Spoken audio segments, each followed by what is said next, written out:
All right, today we're going to continue to talk about matrices. We're not going to just keep adding, subtracting, and multiplying. And no, there's no division. You'll find out why. But instead, there's kind of two special operations that you can do to a matrix. And so we're just going to jump right into it. The first one, it's called a determinant. Now, what you're going to realize is that we can only do this for a 2x2 matrix, at least for this class this year. So you got a 2x2 matrix. It's got 4 numbers in it, 4 entries, A, B, C, D. And how can we find the determinant? Well, a couple things. First of all, let's make sure we realize that there's an abbreviation for determinant, DET. There's another abbreviation. It's a notation. It's vertical lines. Now, if you see vertical lines without the little matrix bracket sort of tails, it also means determinant. How do we find the determinant? Honestly, it's pretty simple. We've got a little formula, AD minus BC. Now, AD is typically called the main diagonal.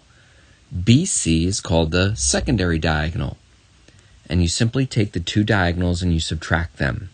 I should say you subtract their products. But notice that we always subtract the main diagonal minus the secondary diagonal. And that is the determinant. Let's see if we can find the determinant of some matrices. Here's a matrix A. It's got the numbers 7, 8, -6, and -4. 7, 8, -6, -4. And the question might say, find the determinant of A. Well, it's quite simple to do. All you have to do is multiply the primary diagonal. So we can write that as -28. And then you multiply the secondary diagonal. And we can write that as -48. And then here's the part that it's not hard, but you got to make sure you do it right. You always subtract. And it looks like since I'm subtracting a negative, we're actually going to end up adding. And when you add those together, you get 20. 20 is the determinant. Yeah, it comes out to be like a single value. Are you ready to try one? See if you can evaluate. Oh, look, we have vertical lines, vertical bars around these 4 numbers that are in a matrix. Now remember, whenever you have vertical bars, vertical lines, that stands for determinant. So you're going to find the determinant of these 4 numbers.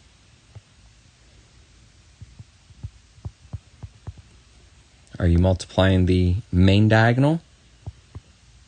Are you multiplying the secondary diagonal? Now be careful, -5 and -3 is actually +15. Now here's the part, again, for some reason it's tricky for kids, but you always subtract. And it looks like here that it's really -8 minus 15 more. It's going to turn out to be -23.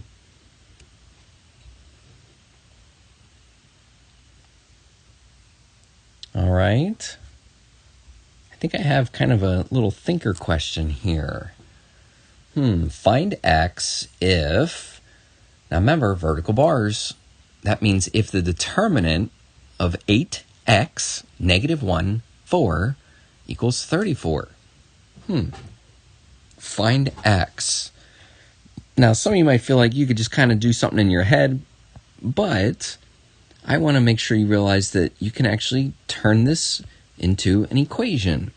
It actually is already an equation. We've got this equal sign here, but I can basically do the determinant formula. Now remember, you always put a subtraction sign here.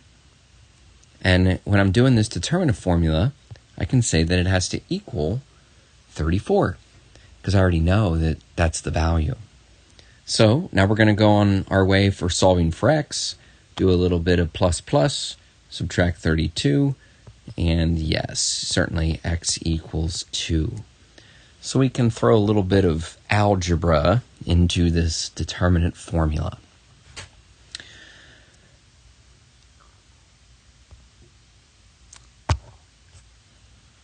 let's talk about the inverse of a matrix. Now, it's the same thing. We're going to do this for a 2 by 2 only. So your 2 by 2 has entries of A, B, C, D. And we're going to try to find the inverse. Now, this can look a little more confusing, but it is honestly a formula. It just has 2 parts to it. The first part is there's always a fraction that goes in front of your matrix. Now, this fraction will also always be of the form 1 over, and then AD minus BC. AD minus BC, that's the determinant. So it's always going to be 1 over the determinant. Next, there's some switching that occurs. In the main diagonal, you switch their positions. And so now instead of it being A then D, it's D then A. In the secondary diagonal, you make the entries the opposite. So instead of being B and C, it's the opposite of B and the opposite of C. I had a student once create this little sort of diagram, if you will, of the formula. And it's perfect because it's 1 over the determinant. Remember, there's always a fraction up front. And then there's a switcheroo that occurs. You switch the position of the primary. You make the secondary diagonal opposite. And when you put all this together, you get something called the inverse. Don't worry, it's not too hard. We'll try it here with this problem. Okay, so we're going to find the inverse of 1, 2, 3, 4. All right, now to do that, the first thing you need to do is find the determinant. It's kind of something you can do off to the side, however you please, but remember you're going to multiply, and subtract. So if you're seeing 4 minus 6, if you're seeing negative 2, you just found the determinant. Now the inverse is going to involve, well, I shouldn't say it's going to involve, it's now going to use the determinant, specifically 1 over the determinant. So now I have this fraction basically of negative 1/2. And then I go to the business of switching. Now we're going to switch the numbers that are in the main diagonal. We're going to switch their position. So now it's going to be 4 and 1. Then we're going to make the numbers in the other diagonal. We're going to make those the opposites. So now I have negative 2 and negative 3. Now what you want to realize is that we have a scalar number. It's the number negative 1/2. What do you do with scalar numbers? You distribute them. Yes, you distribute the entire fraction. So what's happening here is we're now going to multiply every number by 1/2. Basically going to cut it in half, and that leaves us with negative 2, positive 1, positive 3/2, and negative 1/2. And I'm going to get rid of this little plus sign here, but that is your inverse. That simplified set of 4 numbers, again, that is your inverse. Now, something special is true when you take an inverse, that is what we just found, and you multiply it by the original matrix. We often call this A times A inverse. We're taking the original matrix and we're multiplying it by its inverse. Let's find out. Again, something special happens. So here's my original matrix A. And here comes my new inverse matrix. We call it the inverse of A. And we're going to multiply these together. Now, remember how to multiply? That's right, you do a row times a column. Now, if you take 1 times negative 2, you get negative 2.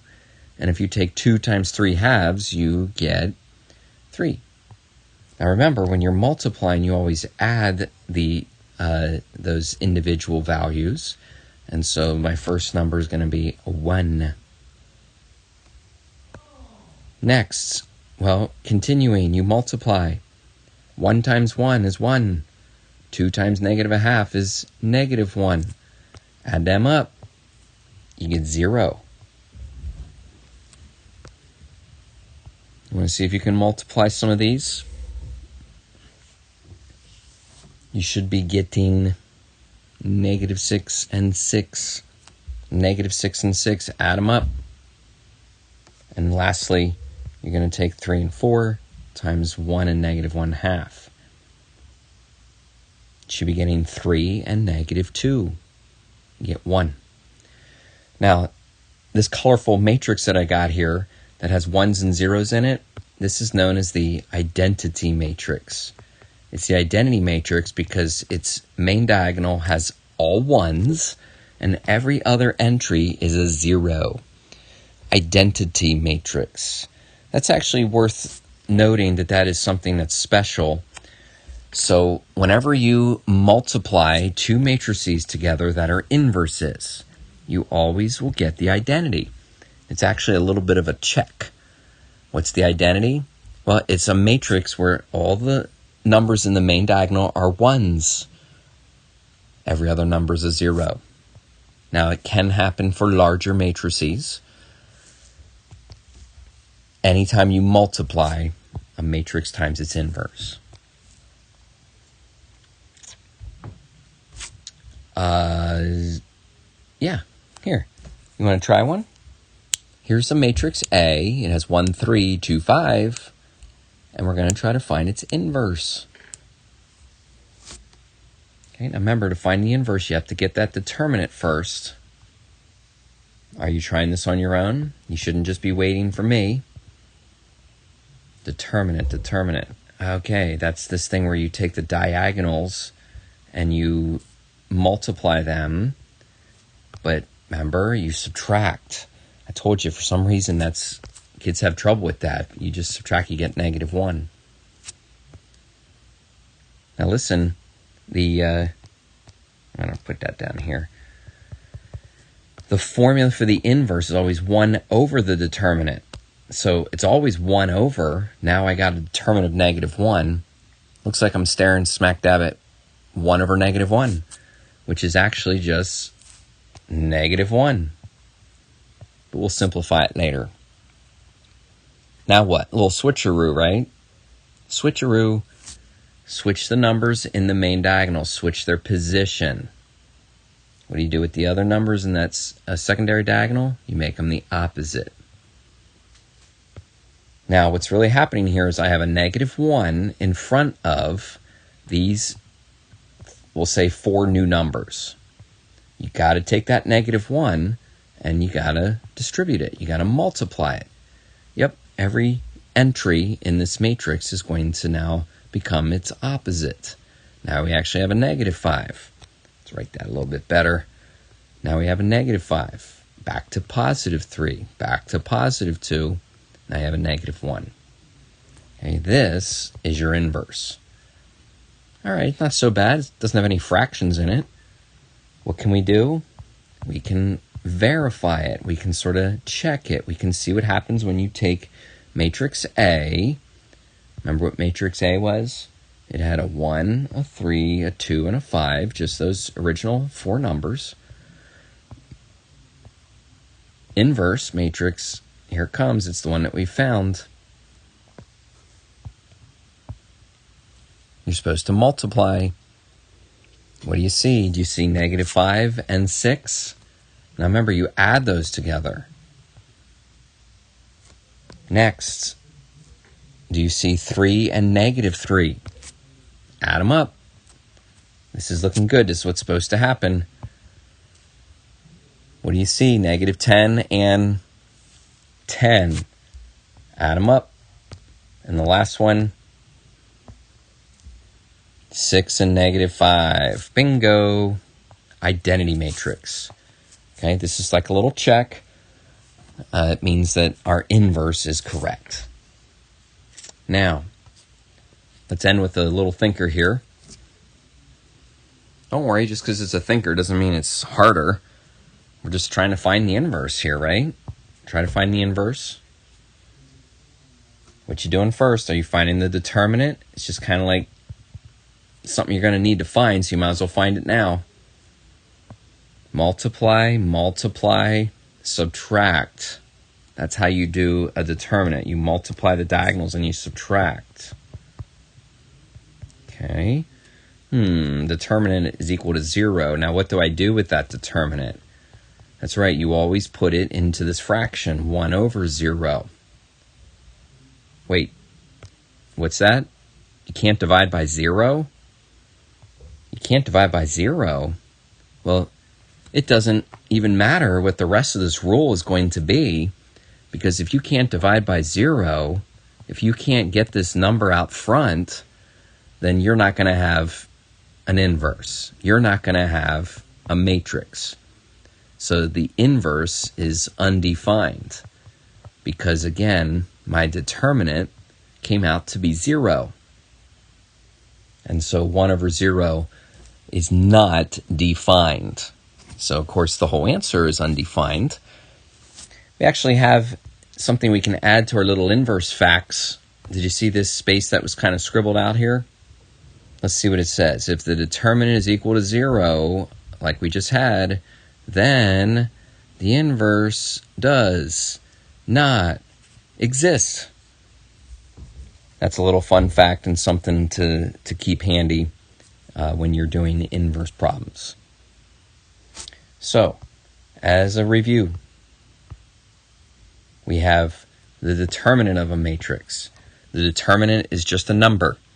It's basically the diagonals multiplied and subtracted. And then we have the inverse.